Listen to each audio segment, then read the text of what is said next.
What happens if you jumped into a pool full of stomach acid? Imagine waking up one day to a question that refuses to leave your mind. What would happen if you jumped into a pool filled entirely with human stomach acid? Not a few drops, not diluted, but an Olympic-sized pool glistening under the sun, filled to the brim with pure hydrochloric acid, just like the kind your stomach uses to break down food. At first, it sounds like a morbid science experiment, something between a horror film and a high school chemistry prank. But let's suspend disbelief for a moment. Let's imagine a world where such a pool exists. It's not fenced off in a secure lab or hidden beneath the Earth's crust. It's public, it's visible, and it's open for anyone daring or foolish enough to leap in. Now picture yourself standing at the edge of it, your toes curled around the diving board. The air is thick with a metallic, biting odor that stings your lungs. Below, the surface of the acid ripples with a deceptive calm. No lifeguards, no safety nets. Just you and a fluid so corrosive it can melt flesh in minutes and reduce bones to jelly over time. Why would anyone do this? Curiosity? A death wish? A scientific demonstration taken too far? The truth is, humans have always flirted with the extremes of nature to better understand the limits of our biology, our physics, and our imagination. This scenario, while surreal, forces us to think deeper, not just about what would happen biologically, but what such an event might mean symbolically, scientifically, culturally, and existentially. In a sense, this is not just a story about acid. It's a story about thresholds, about what happens when we deliberately cross a line we were never meant to touch. Every age of human progress has been marked by moments where we danced at the edge of danger, splitting the atom, manipulating genes, reaching for Mars. But jumping into a pool of stomach acid? That feels like the ultimate dare. Not for survival or advancement, but for raw understanding of our limits. Let's also assume, for the sake of narrative, that this is not a suicidal one-way trip. In this strange new world, we have the means to rescue you. Perhaps robotic arms yank you out within seconds. Maybe you're wearing a suit meant to resist acidic corrosion. Or maybe, just maybe, our technology has evolved to let us test such extremes without instant death. But make no mistake, the consequences are still terrifying. Your skin, upon contact, would blister almost instantly. Your eyes? Vaporized. The mucous membranes lining your airways? Gone. The pain would be beyond comprehension, the kind that short-circuits the brain. And yet, this is only the beginning. Because in our hypothetical world, this isn't an isolated incident. This strange pool becomes a cultural phenomenon. Scientists, media, and thrill seekers line up to observe, to document, to experience. Questions start pouring in. Can we neutralize the acid? Can it be used as a test for new materials? Could this fluid hold secrets to cancer treatment or waste disposal? It all starts with a single dive, a literal plunge into one of the most hostile substances nature has ever crafted. But from that moment forward, our world begins to tilt. Curiosity morphs into obsession. Danger becomes data. Pain becomes progress. And in the shadow of that first dive, everything begins to change. Before the world knew the sting of acid-scorched skin, before headlines screamed about molecular damage and biohazard suits, life hummed along predictably. Science operated in its boundaries. The public flirted with curiosity, but rarely with real danger. And the idea of jumping into a pool of stomach acid was the stuff of memes and morbid internet hypotheticals.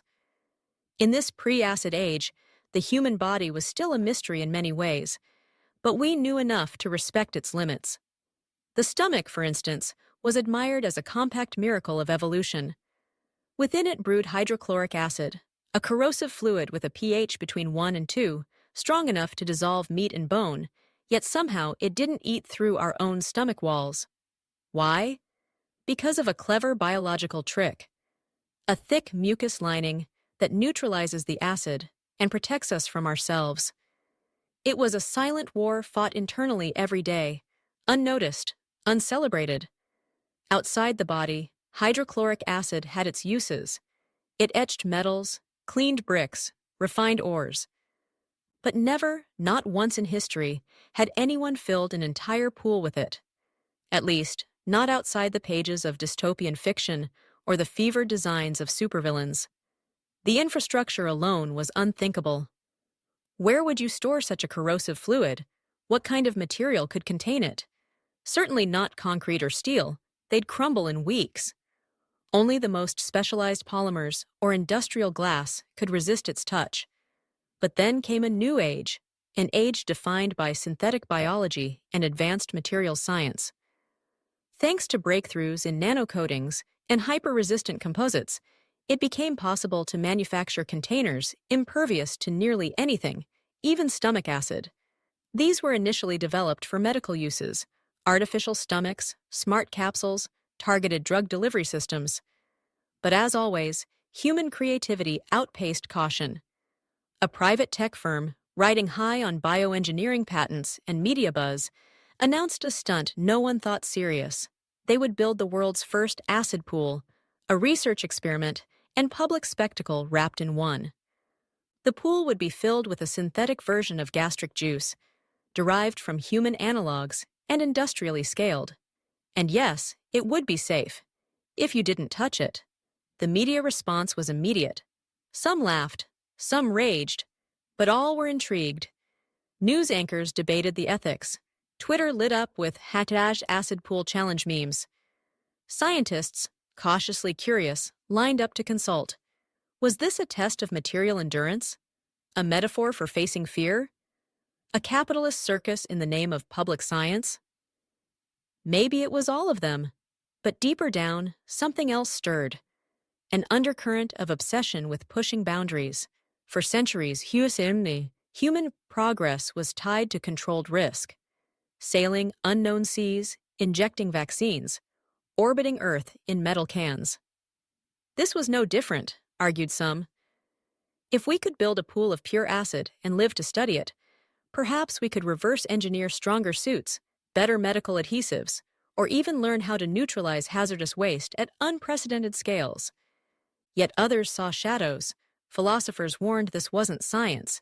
It was spectacle. Psychologists noted a rise in self-destructive challenges and the romanticizing of pain.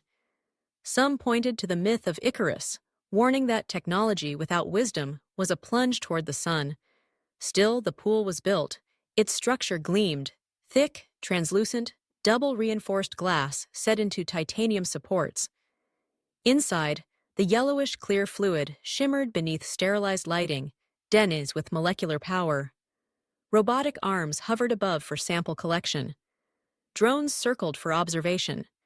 And on the wall, etched in gold, a plaque read, "Here lies the edge of biology. Step carefully." As the world watched with a mixture of awe and unease, one question echoed louder than any other. What happens if someone jumps in? The calm before the corrosion had ended. The world was holding its breath. It happened at 9:47 a.m. on a quiet Thursday, unremarkable except for the fact that the world would never be the same after it. The acid pool, still more myth than reality to most people, had been open for public viewing for exactly 11 days. In that time, millions had watched live streams of robots dipping synthetic limbs into the fluid, observed test objects dissolve like sugar cubes, and listened to scientists debate the ethics of corrosive spectacle. But no human had dared approach the edge in any real way. Until now. The cameras caught him in full resolution. Mid-30s, lean build, anonymous face, hidden behind a smooth, white experimental suit. No name, no warning, no press conference. He simply walked past the crowd control barriers during a routine security rotation and climbed onto the diving platform. For a second, the entire complex froze, not out of fear but confusion. Was this part of the show? A new demonstration? A glitch in the schedule? And then he jumped. The silence broke like glass. Gasps erupted from the on-site spectators. Online viewership spiked past 60 million in under 5 minutes. News channels scrambled to verify if this was staged, legal, or even survivable. Emergency teams deployed in seconds, while overhead drones zoomed in, capturing every horrifying detail in Ultra HD. The suit, an experimental acid-resistant prototype used in industrial mining, held up longer than expected, but that was small comfort. Within 4.6 seconds of submersion, the outer polymer layer began to bubble violently. At the 9-second mark, sensors embedded in the material started blinking erratically. Internal body temperature readings spiked, then flatlined. The robotic arm system, pre-programmed for extreme retrieval, launched into motion, yanking the diver out in under 15 seconds total. He was alive. Barely. The suit had protected his internal organs, but second- and third-degree acid burns covered nearly 80% of his outer body. His faceplate had cracked on impact, and his exposed eyes and lips had sustained irreversible chemical damage. Still, somehow, miraculously, he breathed. He had crossed the boundary of human survivability and returned. The world erupted. Medical professionals called it both a tragedy and a triumph. News headlines blared phrases like "the acid martyr" and "man who melted but lived." Scientists demanded access to the data. Conspiracy theorists claimed it was a clone, an actor, a simulation. Meanwhile, social media turned him into a living legend. Edits of the footage exploded on TikTok, with voiceovers ranging from heroic anthems to existential poetry. He had gone viral in the most literal way. His story had seared itself into the collective mind. And suddenly, the acid pool was no longer just a scientific curiosity. It was a cultural turning point. Funding poured in from biotech firms, defense contractors, and medical startups. If a human could survive 15 seconds inside stomach acid, what other frontiers could we explore? New materials were tested weekly, from military-grade suits to nanofiber gel layers designed to instantly neutralize acids on contact. AI simulations mapped the chemical interactions down to atomic bonds, suggesting new alloys and acids never before imagined. But not everyone cheered. Bioethicists condemned the event as a modern gladiator arena, cloaked in the language of progress. Religious leaders warned that playing with corrosive forces, literally and metaphorically, invited disaster. Mental health professionals sounded alarms about a growing online subculture glorifying pain, danger, and ultra-endurance challenges. Yet the narrative was already out of control.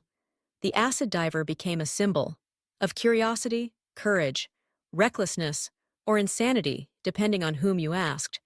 And deep in a private recovery ward, with skin grafts, breathing tubes, and security personnel stationed outside, the man who had jumped said only one thing when he awoke. Did it work? In the days that followed the jump, the world seemed to split in two.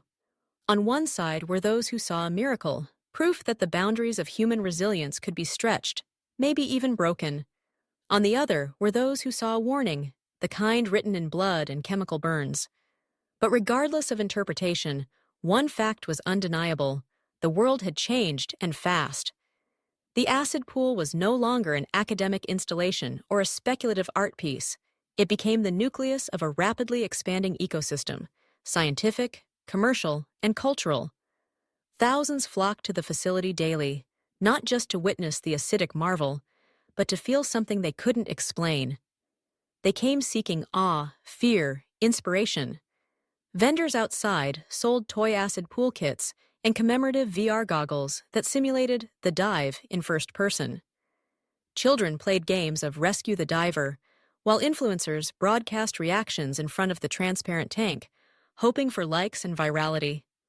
Within 2 weeks, the first wearable acid-resistant fashion line was announced. At first, it was a gimmick. Jackets that could withstand a drop of stomach acid became the new water-resistant coats. But demand surged. Investors saw an untapped niche, and suddenly, acid-proof became the buzzword of the season, slapped onto everything from phone cases to luxury car interiors. It wasn't about need. It was about being part of something extraordinary. Corporate interests moved in fast.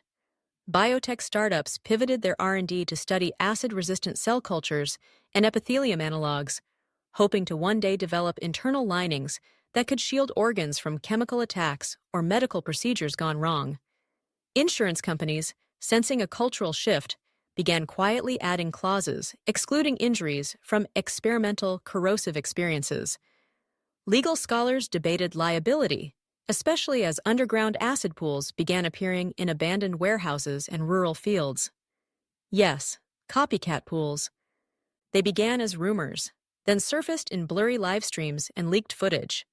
Rogue scientists and thrill seekers, inspired by the acid divers' survival, constructed their own tanks using hardware store chemicals and scrap materials.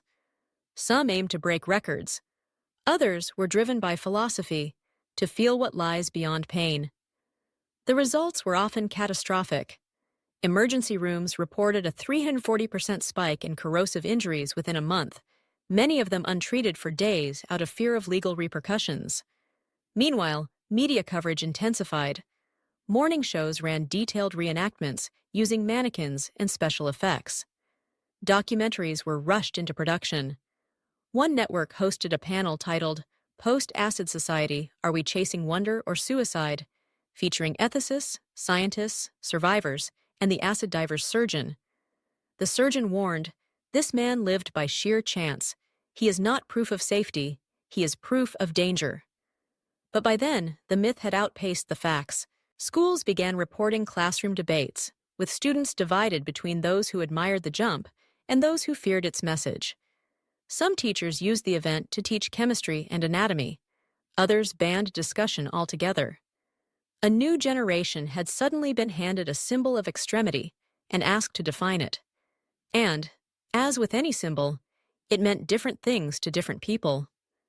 Governments responded clumsily. Local authorities placed zoning restrictions around corrosive fluid storage. The Federal Science Agency issued a brief warning that recreational exposure to strong acids poses severe health risks, but it was buried under trending hashtags. A senator proposed a bill called the Human Chemical Exposure Regulation Act, only to be mocked as the anti-acid law on late-night television. Despite the chaos, one industry boomed more than any other: medical tech. Acid-resistant suits became a gold rush, and hospitals funded studies into tissue regeneration, pain suppression under corrosive trauma, and even prosthetic skin with embedded pH sensors. Pharmaceutical companies sought ways to safely replicate the acid's digestive power for surgical applications. What was once a hazard had become, paradoxically, a source of innovation. Yet beneath the gold rush mentality, a growing unease festered. Something in the cultural psyche had shifted, like a pendulum that had swung too far and couldn't swing back. It wasn't just about acid anymore. It was about what humanity would do next. Where would the next dive happen? What limit would we challenge when this one no longer shocked us? Progress had come, yes, but so had a strange numbness. The acid hadn't just burned skin. It had left a mark on how we viewed danger, glory, and consequence. As weeks turned into months after the first dive, the ripples from that moment began to spread far beyond the acid pool's walls. What was once a spectacle turned into a complex phenomenon, with consequences that no one had fully anticipated. The initial adrenaline and excitement faded, revealing a landscape scarred with social fractures, environmental puzzles, and ethical quagmires. One of the earliest long-term impacts manifested in public health. Hospitals reported an increase not only in acid burns, but in chronic illnesses linked to low-level acid exposure. Even with protective suits, many workers and researchers experienced lingering respiratory problems and skin disorders. The acid's corrosive vapors, often underestimated, had permeated ventilation systems and public spaces around the facility, silently seeping into the lives of people miles away. Meanwhile, communities near the pool facility became battlegrounds for environmental justice. Acid runoff, though carefully contained, leaked in small but persistent amounts into the surrounding soil and waterways. Fish populations in nearby rivers began to decline, and farmers noticed a drop in crop yields. Environmentalists warned of a slow poison spreading through the ecosystem, but economic incentives kept local governments hesitant to intervene. The promise of jobs and technological prestige outweighed the cost of polluted land and water. Geopolitics, too, entered uncharted waters. Nations scrambled to develop their own versions of the acid pool, some under the guise of scientific research, others as part of military experimentation. The idea of acid-resistant suits evolved into a race for chemical warfare defense technologies, fueling tensions and triggering new arms races. Diplomatic channels buzzed with discussions about regulating corrosive chemical exposure in ways that were as vague as they were urgent. Social dynamics shifted as well. The acid pool became a cultural dividing line. A new form of acid elitism emerged, with those able to afford acid-resistant gear and treatments forming an insular class of extreme experiencers. Online communities sprang up, sharing stories of acid exposure, challenges, and even competitive endurance tests. At the same time, a wave of acid-related trauma appeared in mental health clinics, from survivors of accidents and reckless attempts to the families mourning lost loved ones. This fracturing was mirrored in the political arena, where debates about regulation became a proxy for deeper cultural conflicts between innovation and safety, thrill and responsibility, progress and preservation. Laws passed in some regions banned acid exposure entirely outside of government-approved facilities, while others embraced it as part of a new frontier of human experience. These inconsistencies fostered underground movements that flouted regulations, creating a dangerous black market for corrosive experiences. On a broader philosophical level, the acid pool phenomenon forced humanity to reconsider its relationship with the body and pain. The idea of intentionally exposing oneself to corrosive substances challenged centuries of medical ethics centered on healing and preservation. Bioethicists wrestled with questions no textbook had prepared them for. When does curiosity become cruelty? When does science cross the line from exploration to exploitation? Was the acid diver a hero, a martyr, or a symptom of a deeper malaise? In parallel, cultural narratives evolved. Literature, art, and film began to explore themes of corrosion and resilience, often using the acid pool as a metaphor for modern existential fears. Some works celebrated human endurance and the ability to overcome the impossible. Others painted stark warnings about self-destruction and environmental collapse. The acid itself became a symbol, both a literal and figurative agent of transformation and decay. On the scientific front, the pool became a laboratory for understanding corrosion at an unprecedented scale. Researchers studied the interactions between acid and various materials, uncovering new chemical reactions and structural weaknesses. This led to breakthroughs in nanomaterials and molecular coatings, with applications far beyond acid resistance, from medical implants to spacecraft hulls. However, these advances were double-edged. The knowledge gleaned from acid's destructive power was quickly weaponized. Corporations patented new materials with corrosion immunity, locking down technologies behind expensive licenses. Military agencies developed offensive and defensive capabilities based on acid's chemistry, raising fears of a new generation of chemical weapons. Despite the turmoil, humanity's drive to explore, to push limits, persisted. The acid pool was no longer just a physical structure. It had become a metaphor for the perilous edge we walk as a species, balancing innovation with ethics, risk with reward, destruction with creation. As this balance teetered, one question echoed in labs, boardrooms, and living rooms alike. How much corrosion could we withstand, not just physically, but socially, environmentally, and morally, before the whole structure gave way? To truly grasp what happens when a human, or any material, meets stomach acid, we need to dive deep into the science behind this seemingly simple substance. At first glance, stomach acid might seem like just a harsh liquid designed to break down food, but its complexity goes far beyond that. It is a fascinating blend of chemistry, biology, and physics working in concert to protect life while dissolving the unwanted. Stomach acid is primarily composed of hydrochloric acid, HCl.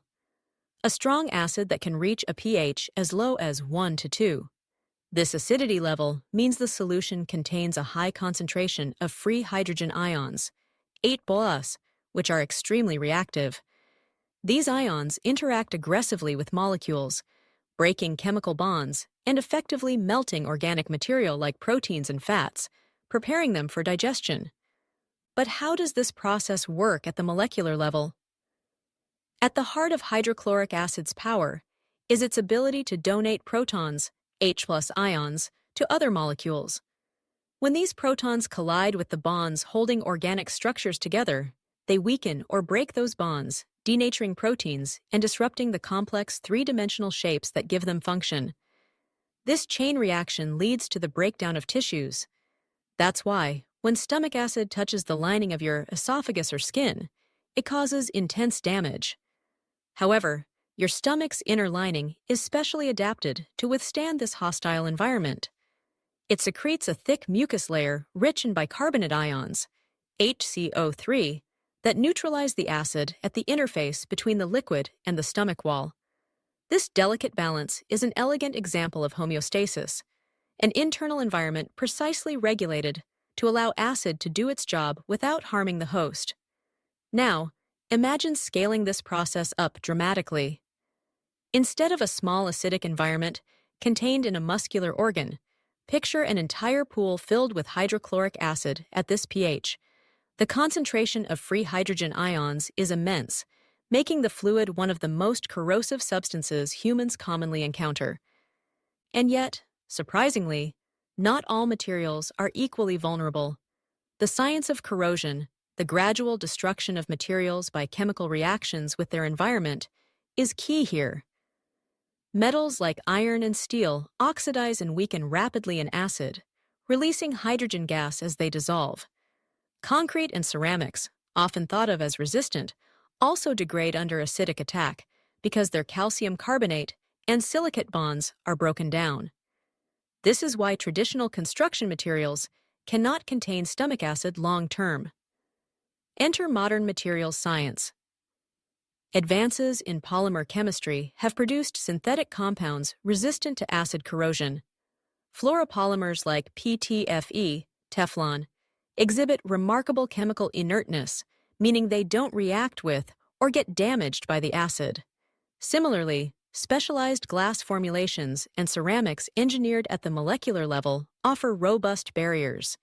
These materials are the backbone of the acid pool's containment system.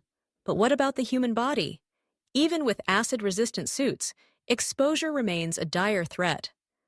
The acid attacks exposed tissues, breaking down the skin's keratin and collagen proteins, essential for strength and elasticity.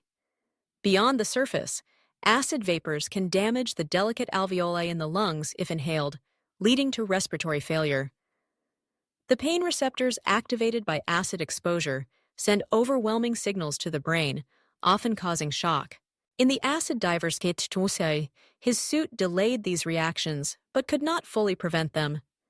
The microseconds of exposure mattered. The suit's polymer layers slowed down the chemical infiltration, buying precious time for robotic rescue. This interplay between chemical kinetics, the speed of the acid's reactions, and protective barriers illustrates the razor-thin margin between survival and fatal injury. On an even smaller scale, quantum chemistry reveals fascinating insights. The hydrogen ions interact with electron clouds in molecules, altering energy states and causing bond rupture. This process is fundamentally probabilistic, but overwhelmingly favors rapid breakdown in strong acid environments. Meanwhile, the body's molecular repair mechanisms, DNA repair enzymes, protein chaperones, are overwhelmed and cannot cope with the immediate, extensive damage.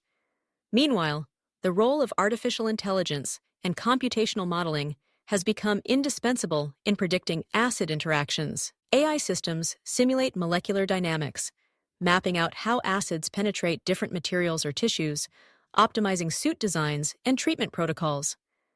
These simulations consider factors from ionic concentration gradients to mechanical stress on materials under pressure.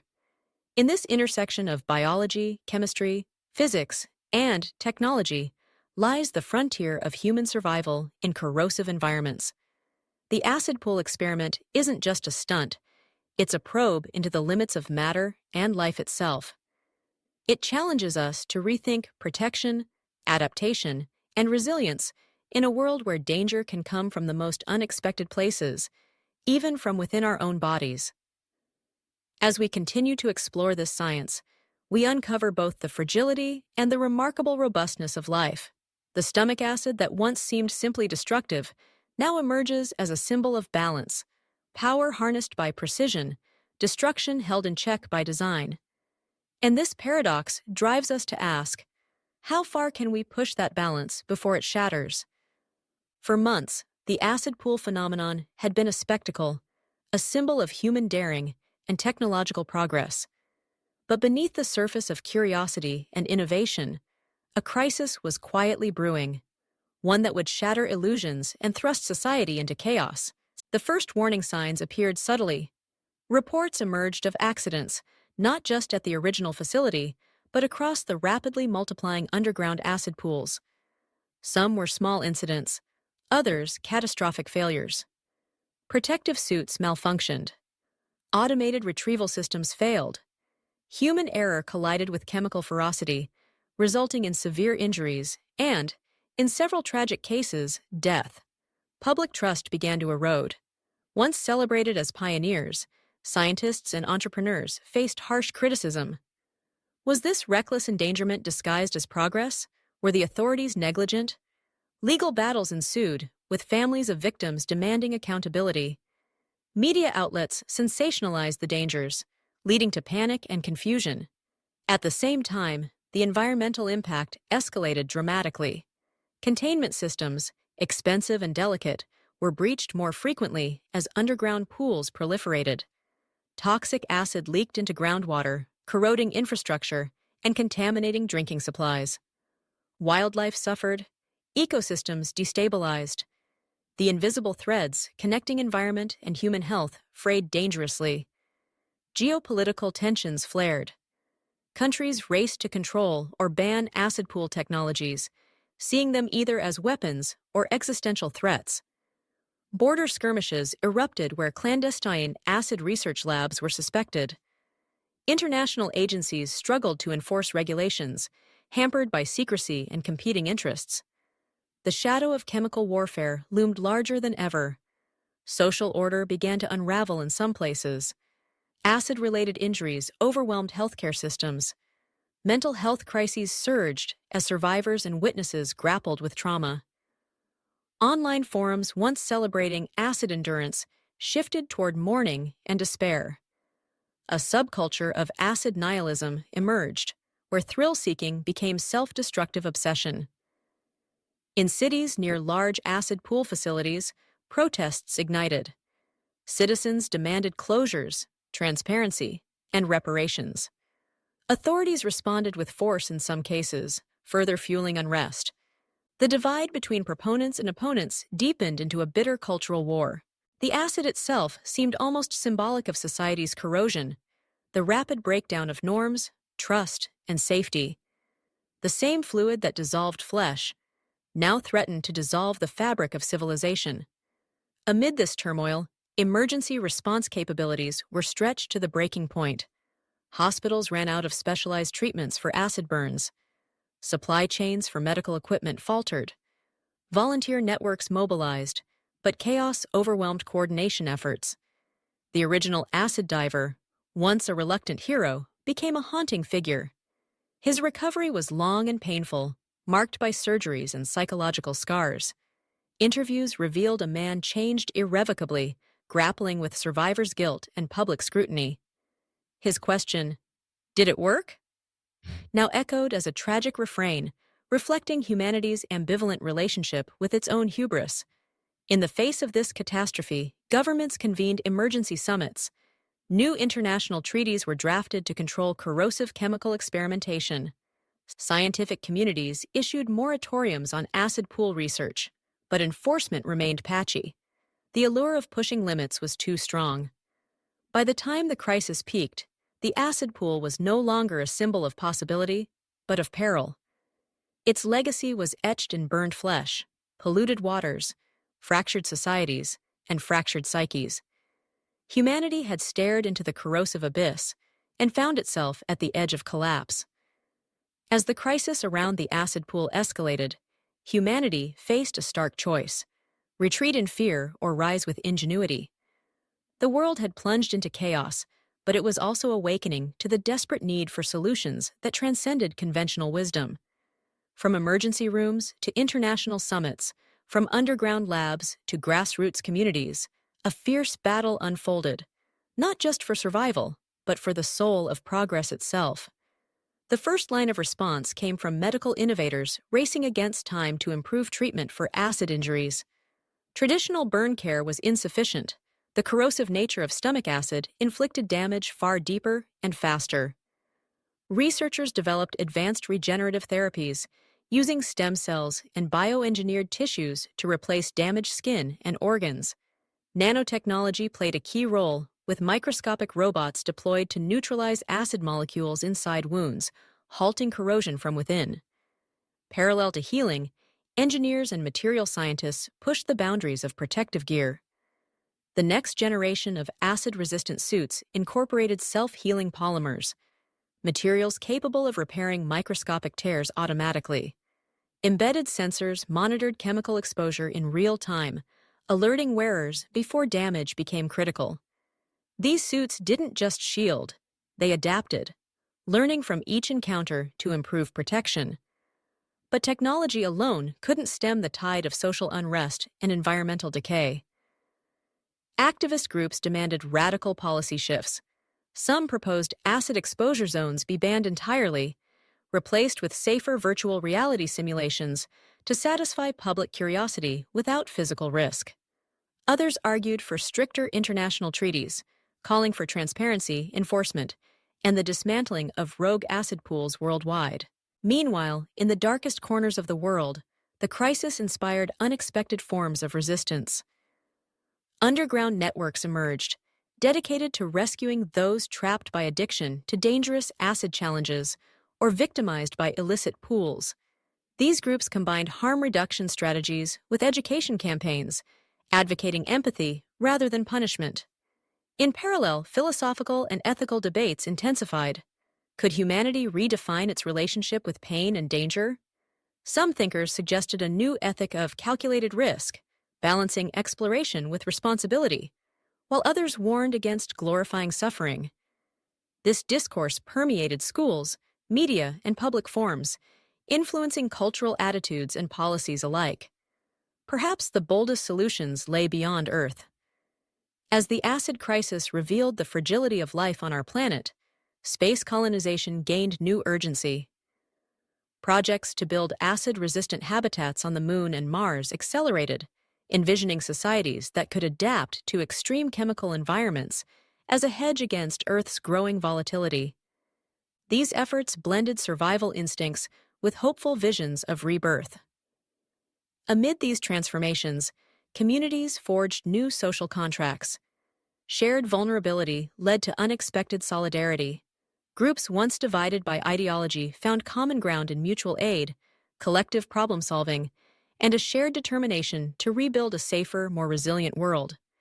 Yet the question remained: could these efforts repair what had been broken? Or was the corrosion too deep, the damage irreversible? What unfolded was a testament to human resilience, a complex dance between innovation and humility, courage and caution. The acid pool, once a site of fascination and tragedy, became a crucible in which new ideas about survival, ethics, and progress were forged. And through this struggle, humanity learned a vital lesson: that the path forward demanded not just technical mastery, but wisdom, a wisdom born from facing the abyss and choosing to climb back, stronger and wiser. In the aftermath of the acid crisis, humanity found itself standing at a crossroads. The scars, both physical and psychological, were profound. Yet amid the wreckage arose an opportunity to rethink and reshape civilization itself. The era that followed has been called by some the post-acid age, a time when survival merged with innovation, and old paradigms gave way to new ways of living. The physical landscape was transformed. Cities redesigned their infrastructure, replacing vulnerable materials with advanced composites and corrosion-resistant alloys born from the hard lessons of the acid pools. Water treatment systems incorporated cutting-edge filtration to remove any trace of acid contamination, ensuring public health. Green spaces flourished where soil had once been poisoned, thanks to bioremediation technologies harnessing microbes capable of neutralizing acidic compounds. Society, too, evolved in response to the trauma.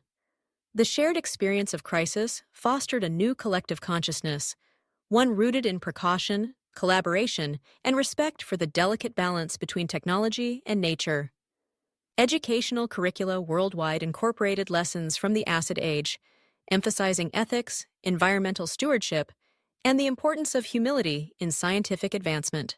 Governments formed unprecedented alliances, recognizing that chemical dangers transcended borders. International coalitions oversaw strict regulations on corrosive substances and research, with transparent reporting and enforcement mechanisms.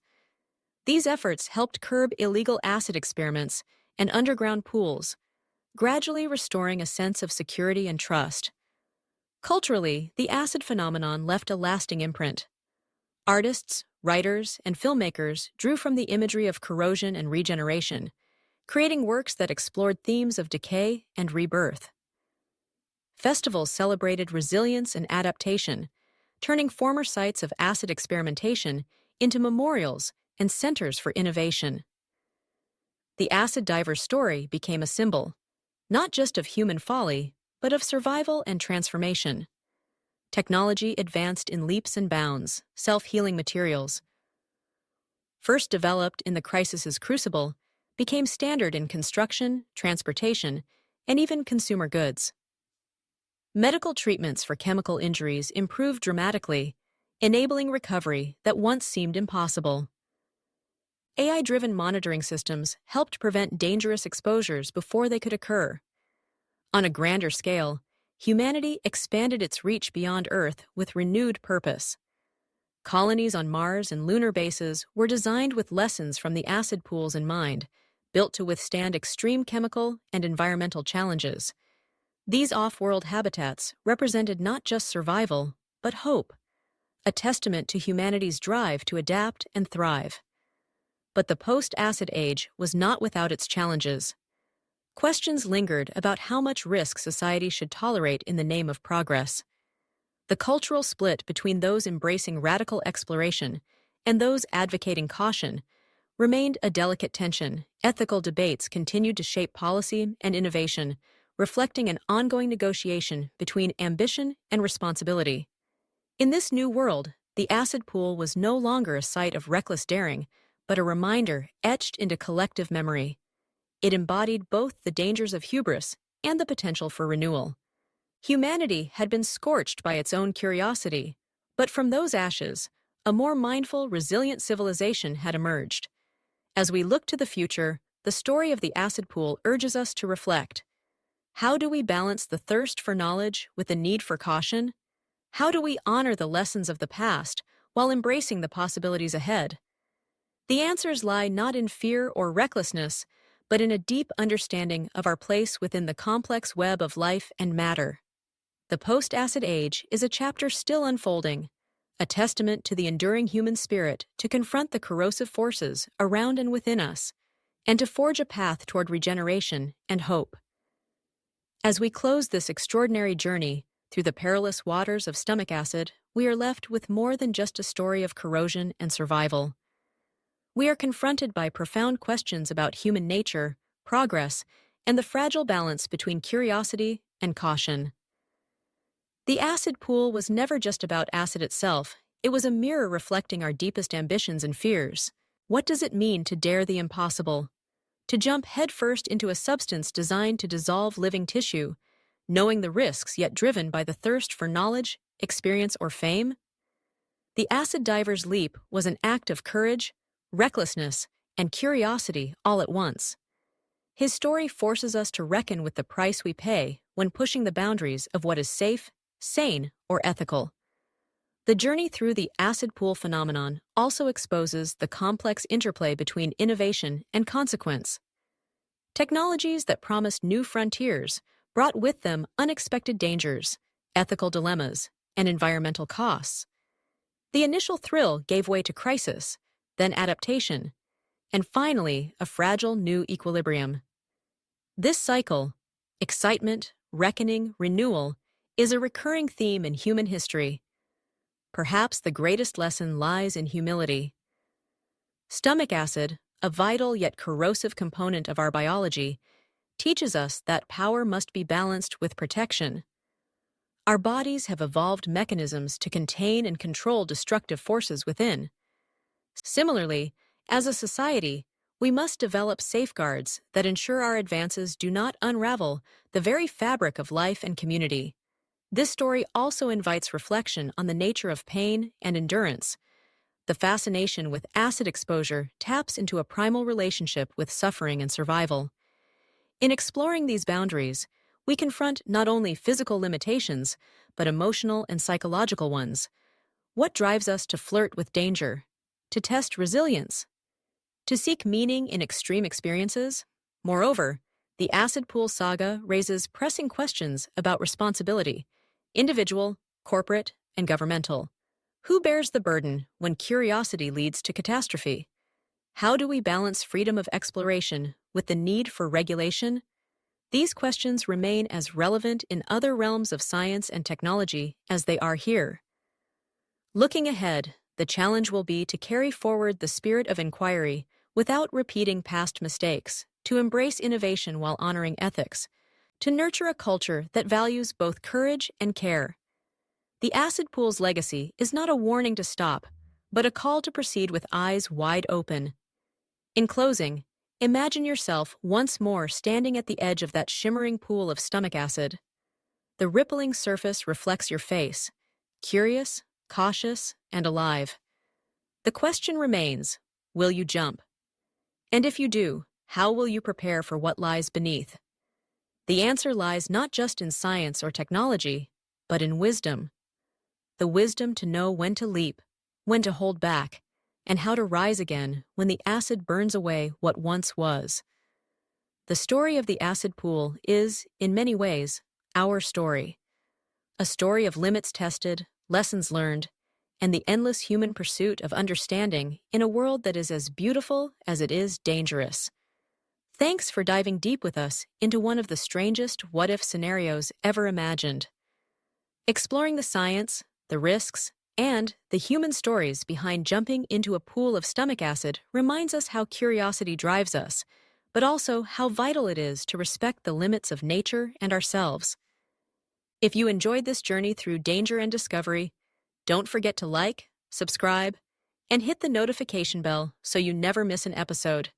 We've got plenty more mind-bending questions and fascinating stories coming your way. What other extreme what-if scenarios do you want us to explore? Drop your ideas in the comments below. We love hearing from you. Until next time, stay curious, stay safe, and remember, sometimes the most dangerous dives teach us the most important lessons.